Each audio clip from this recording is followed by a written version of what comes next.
afternoon, everyone, and welcome back to my channel, which actually is called Cooking with Carol Diane. This is a little side area that I've set aside called Tea Time. An afternoon talk, some conversation, one-on-one with me and you. I hope you stay tuned to the very end. I'm going to talk about a couple of kind of things that come up in a conversation all the time. They really do. Because it's tea time, I'm going to pour myself a cup of tea and begin my conversation today. Like I said, with, I think, conversations that I know you've thought about before. I know it's been talked about. And I hope that you'll give me your input on some of it also. Grab me a little sugar here, because I like sugar in my tea. I really do. So in my last video that I did on tea time, I talked about stress and the copycats. One of the comments that came in from a viewer was their stress, because I said, tell me about your stress, that you have. And one of them was, the person said their stressors were divorce, son's death, that's a big one, and a move. So 3 major stresses right there. Okay.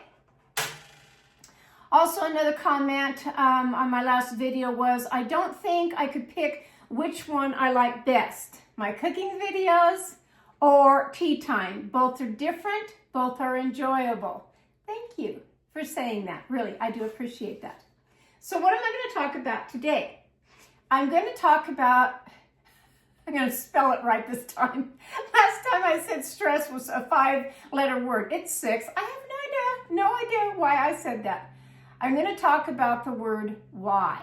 W-H-Y.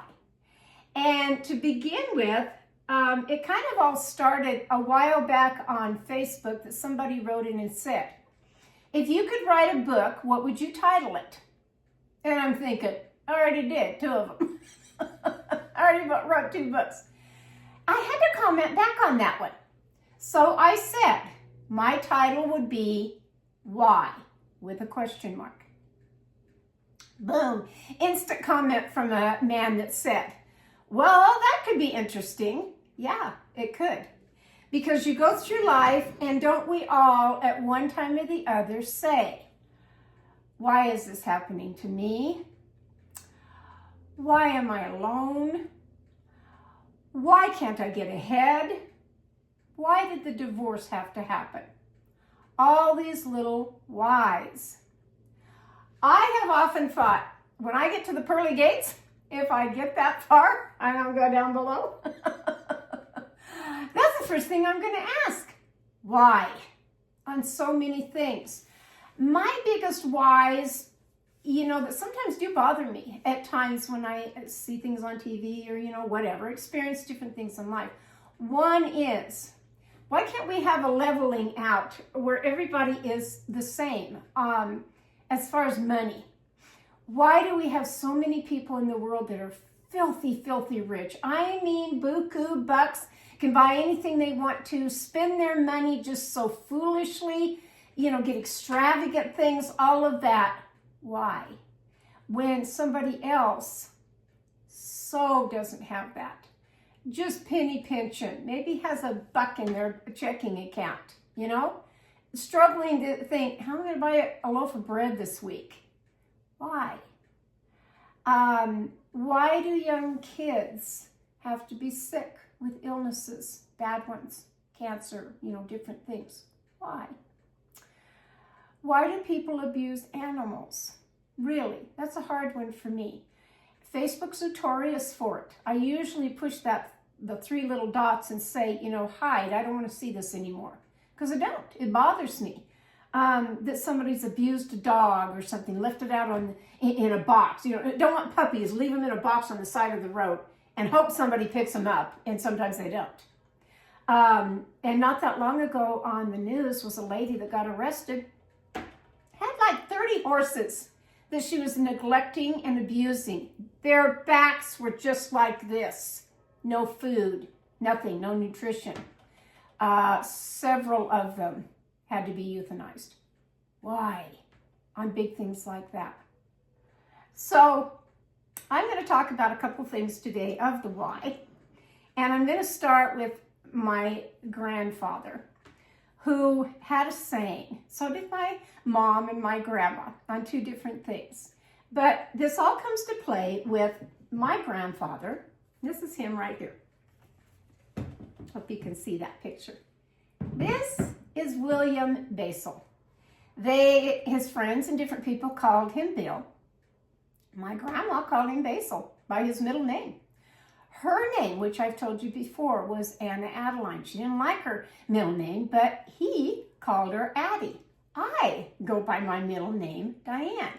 Just a thing, I guess, in the family. So my grandpa was born in Pawhuska, Oklahoma, clear back in 1891.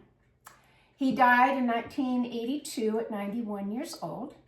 He married my grandma in 1920, and they were married for 62 years. They had 4 children. One of the kids died when she was 31 years old in 1951. Now, as a boy, he actually grew up on the Osage and Quaw Indian Reservation. He could speak Osage, the language, very, very well. He used to rattle that off when we were kids. We just thought it was funny. Oh, Grandpa's singing a little tune, or, Washatanka this or something, that he would say. He didn't teach us the language, and that I regret. I really do. He was drafted in World War I in 1917. He was an engineer, heating and plumbing. And he was an agent for the Plumbers Union. He was a speaker, public speaker. I think that's where I get my public speaking. It's from my grandpa. And he was the 5th child out of 6. The first ones that were born were twins, and they died. But this isn't how I remember my grandpa. This was a younger grandpa. Probably, I'm assuming, in his about maybe 50s going into 60s, somewhere in there. Never did say on the picture. I should have written it down when my mom was still alive, and I didn't. How did I remember my grandpa? With this picture right here. This was my grandpa that I knew, right here. Hope you can see that. That he had great big black glasses. He had the snow white hair. He was funny. He told little jokes often. And he would roll his own cigarettes. Oh, yeah. He'd be out on the back porch.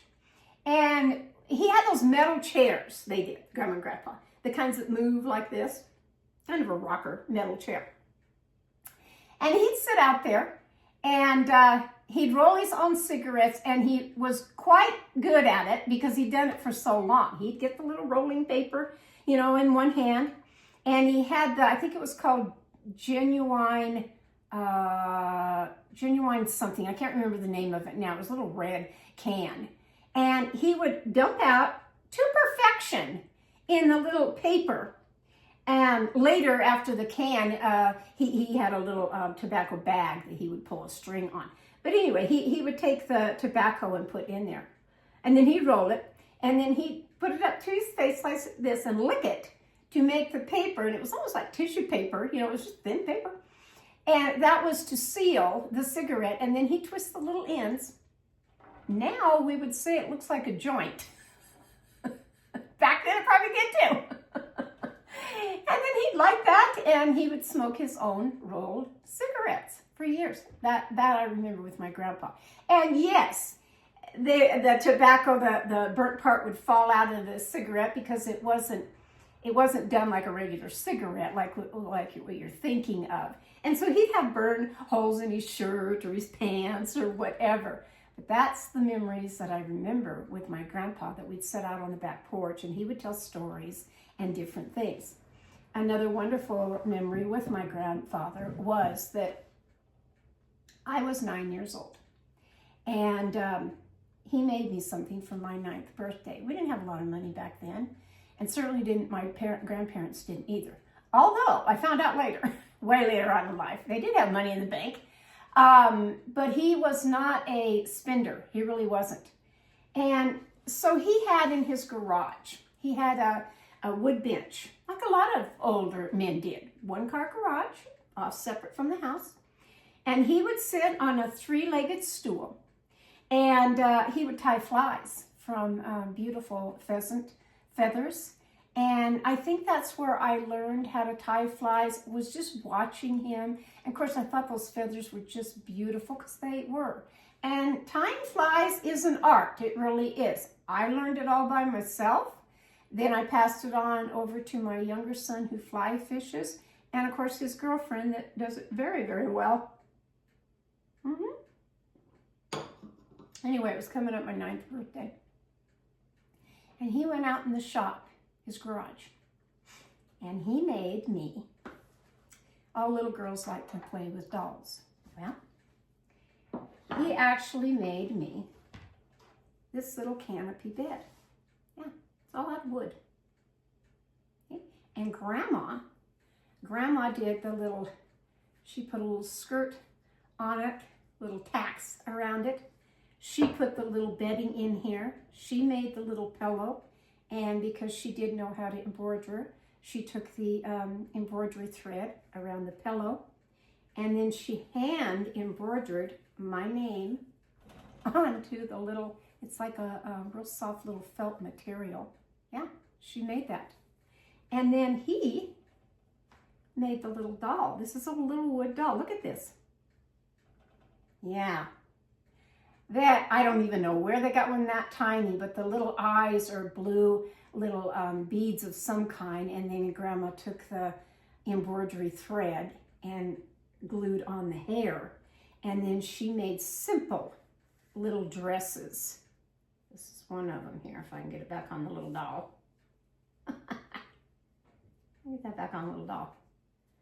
That one, there's a little skirt. This one.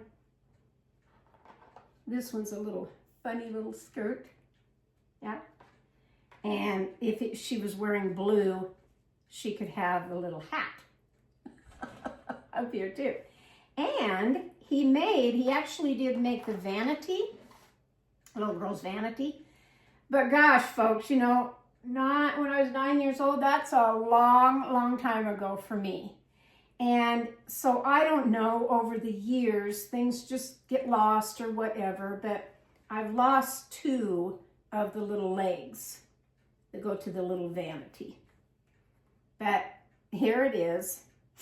And he actually made the little thing that comes up here, and it had a mirror at one time. I don't know where it ever went. Lots of moves, you know, from then till now, and it just kind of went its way. But that's the kind of stuff that my grandparents did for me.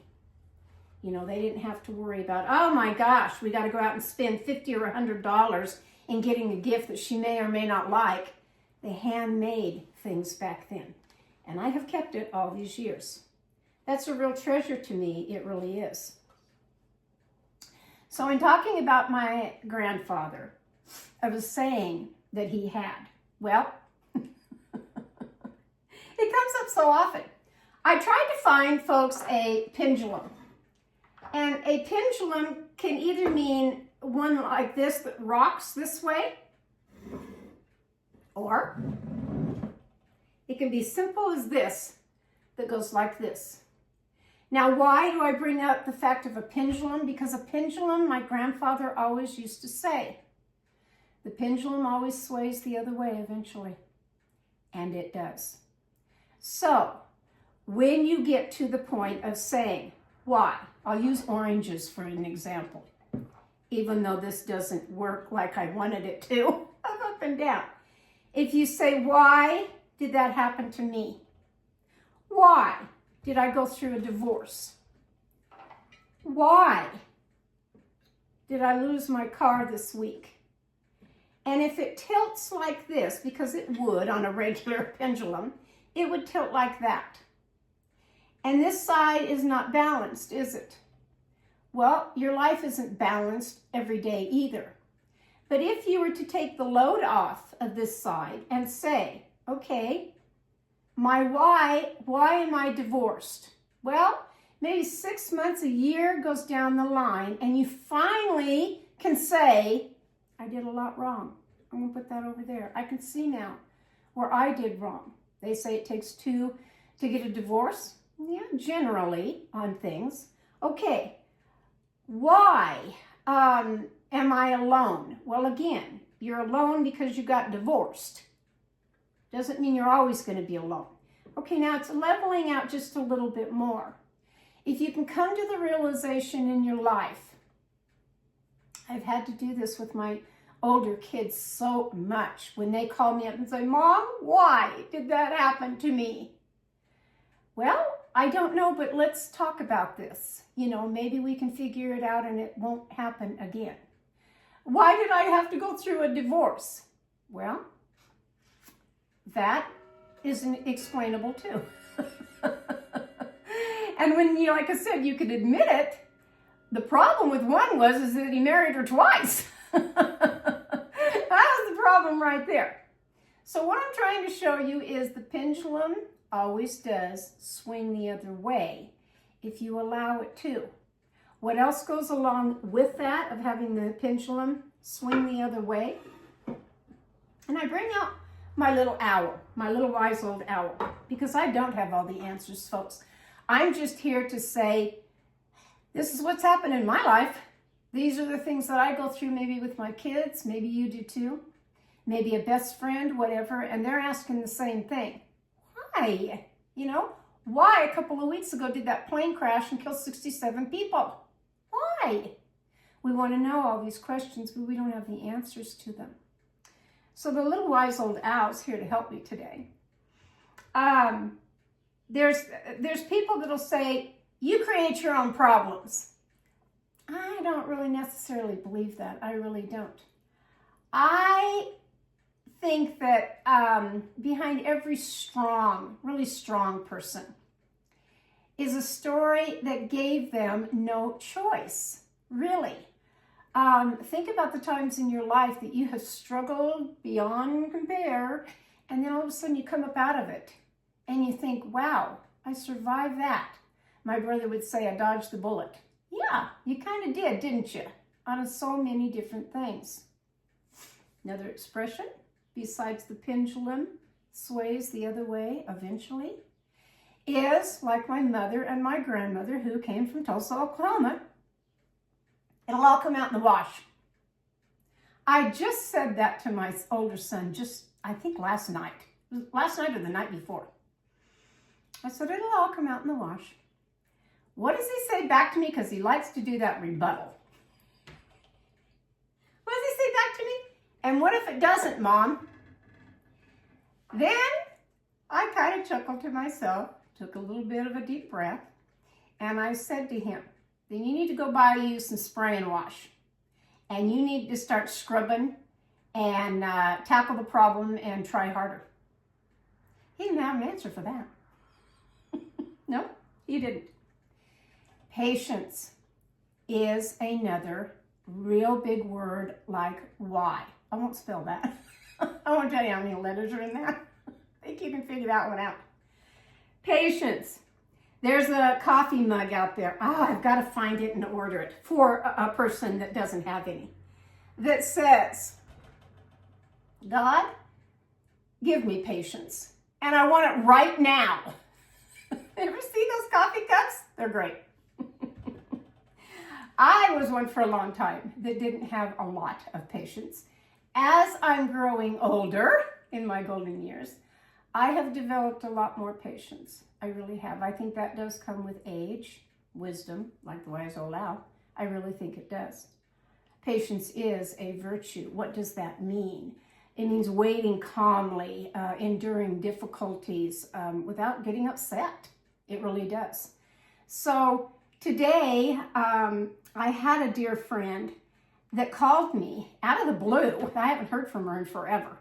And her whole conversation was why this and why that to a lot of things that were going on in her life.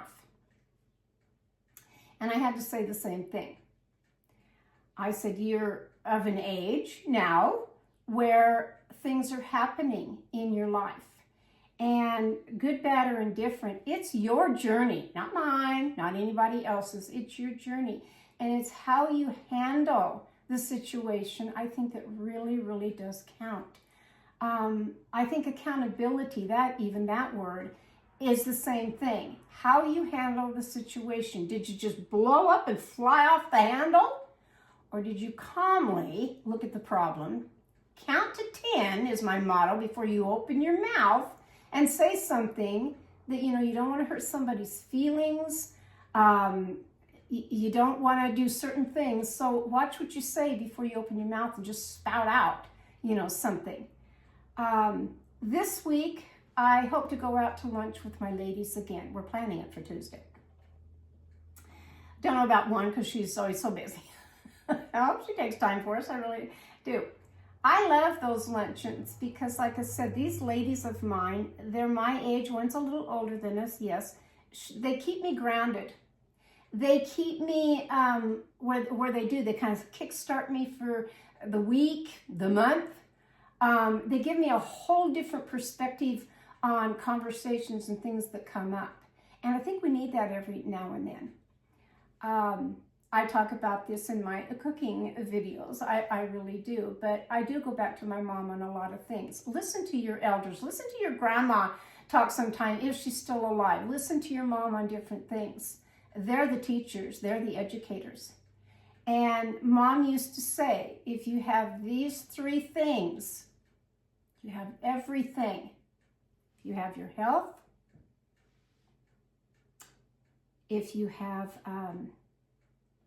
three good friends and someone to love, you have everything. So think about that. If you have your health, well, with me, mine is a roller coaster. I don't know why in my golden years I've been having so many health problems, major things with major surgeries.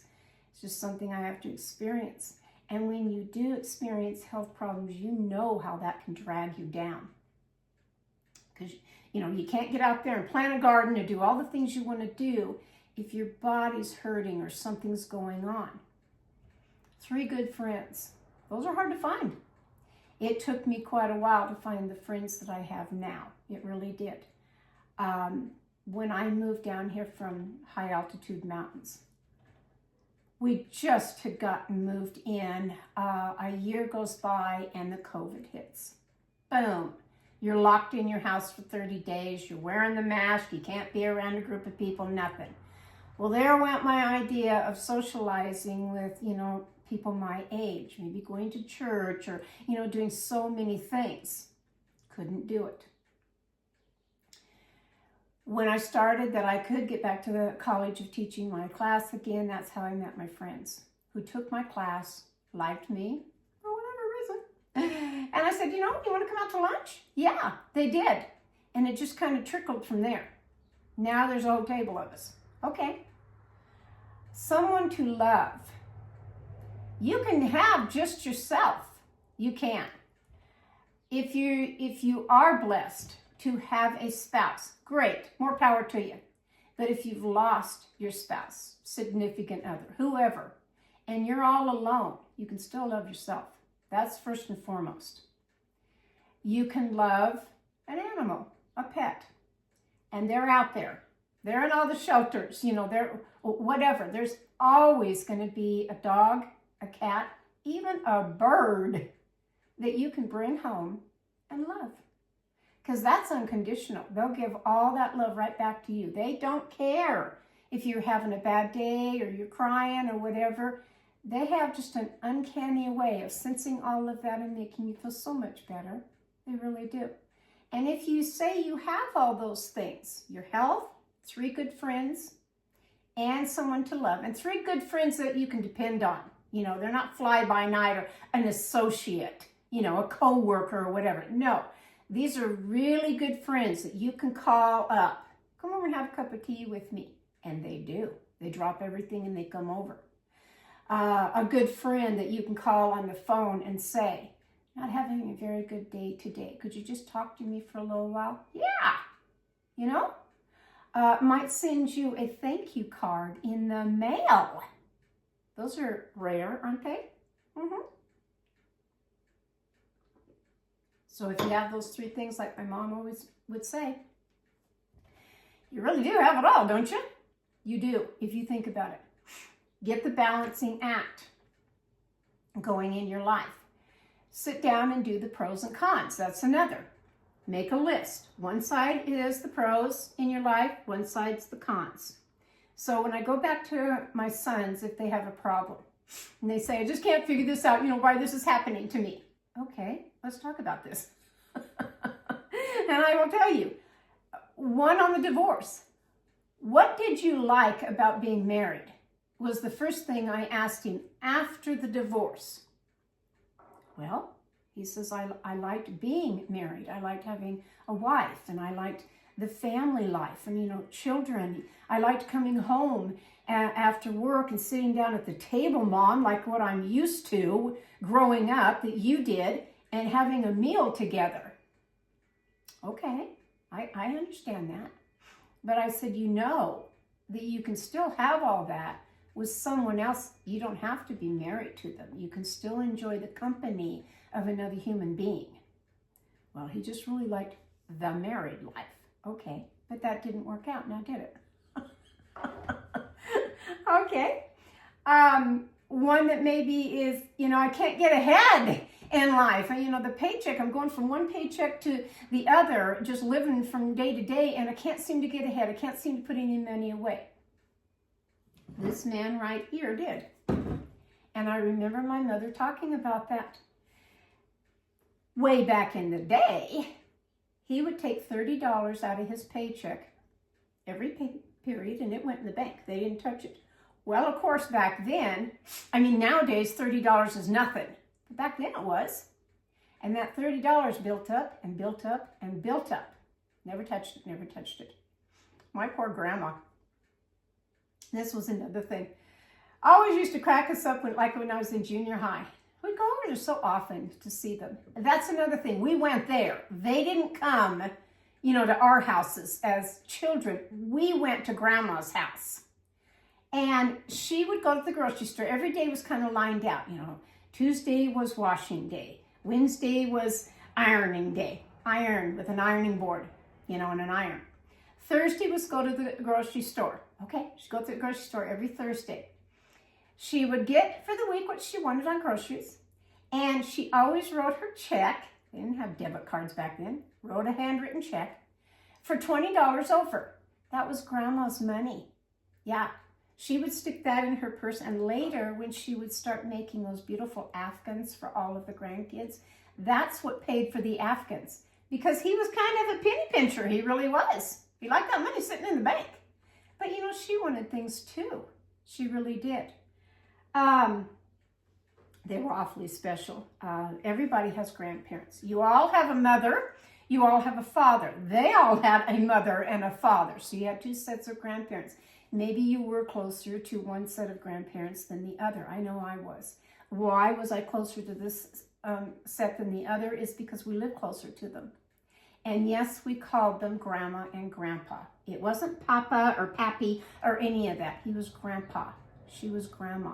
And we didn't say, Grandpa Basil or Grandpa William or Grandma Addie or any of that. They were Grandma and Grandpa. Respect for their title of who they are. Family members of, even if you're a niece or a nephew and you don't call your aunt or your uncle Aunt Martha, or Uncle Tom, you're being disrespectful. You really are. We need to get back to that. I got an email from a nice gal, and I'm not going to read you the emails like I normally do. But one in here that she did say that she, gosh, if I could find how she kind of put it. Oh, right here. Is that on Saturday, they all to get together for a family dinner. And Sunday is she gets together with her parents to have coffee every week. Well, when I moved down here, that was supposed to be a big thing. my youngest son and his girlfriend, she really wanted that. She says, let's do a weekly, like Friday or something, let's do a family night where we have dinner together. Yeah, that would be really nice. You know how many times that has happened at my house? Once. Mm-hmm. And normally I have to ask and beg for them to come over. We just don't do as a whole family anymore. And that's not how I grew up. Sunday dinners were important. Sunday dinners were for the family to get together and talk and say, you know, what went on during the week. And yes, there was a tablecloth on the table. The good china was brought out. A nice pot roast was cooking, you know, for the day, and a good dessert. Yeah, we had all of that. Nowadays, all that's gone. Yesterday, I sold some dishes on Facebook Marketplace. I'm trying to weed through and get through a few things. The lady comes to my house to pick it up. She lives just right over there from me. In a peach orchard. And after she paid me for my dishes and my husband put them in her trunk and all that kind of stuff, is when she was saying she was going to ship them clear back to North Carolina. And I'm thinking, ooh, North Carolina, it's a long ways to ship these fragile dishes. Okay.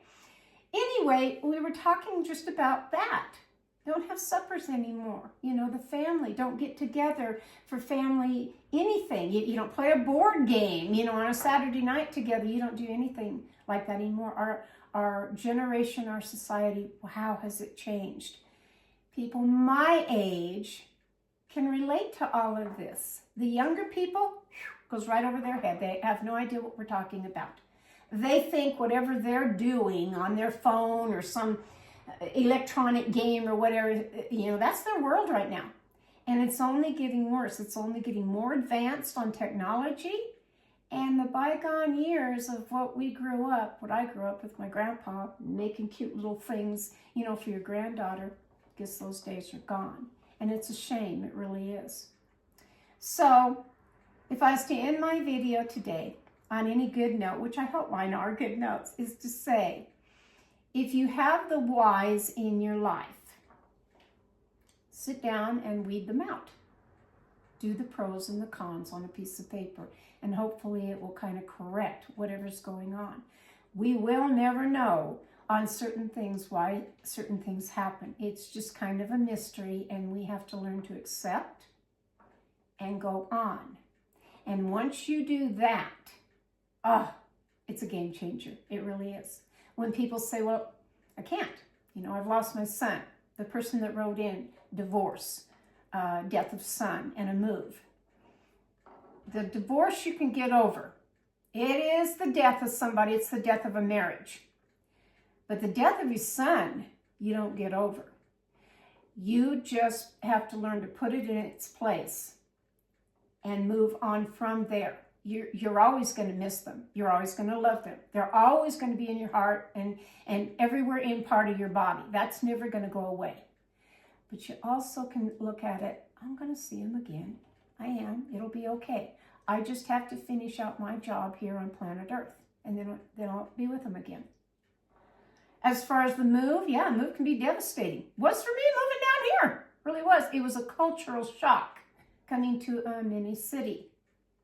But here I am, and here I am sitting here doing these little tea time videos now, that I hope you come back and comment, send me an email, or come back and say, what are your whys in life? Are they as simple as, why am I alone? Or why did this happen to me? Or more like me of, why on these other things, like the animals or children, or just, I could name 101 different things of major things. Why is all that happening, or why people do that? I don't know. I don't have the answer for that. I don't even think Hootie Owl over here, the wise old owl, has the answer for that either. I don't know. I might pick up his wing one day, and it's under there, pull out an answer for that one. I don't know. Have a little bit more patience in your life. Sit down, have a cup of tea with me one of these days, and let's chit-chat about it. But until then, I'm going to sign off. This is Cooking with Carol Diane. I'm Diane. This has been Tea Time. Go have a grand day.